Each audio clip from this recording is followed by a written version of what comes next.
When you expect to find sand, but find a stream. Thinking to find a desert, but you find a tree.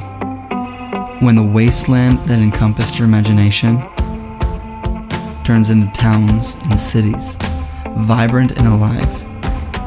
And you find a people who seem to walk right out of the pages of the Bible from another time, working and breathing, people just like you and me.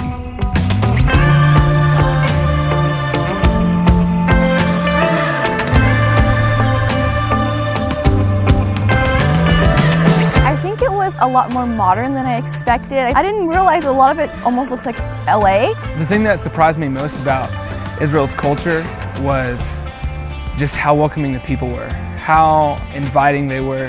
I had multiple people on the plane who I just helped with their luggage. They're like, "Oh, thank you so much. You should come over to my house later." I expected more like third world country. I was just extremely overwhelmed and surprised to see tall buildings and to see people. There's the same kind of religious freedom here that we have back home.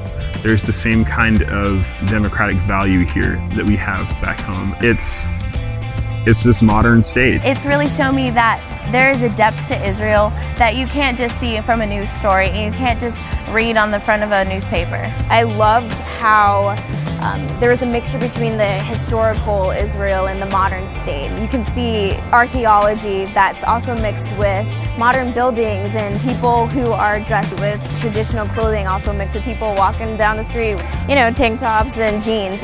There's something that you can always relate to when you're here, which was something that I didn't expect, but I loved. Israel's no longer simply a reference in the Bible to me, or an imaginative land in my head for the stories of the Bible.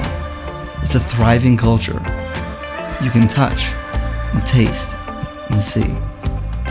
The streets, the air, the food, the people just like you and me.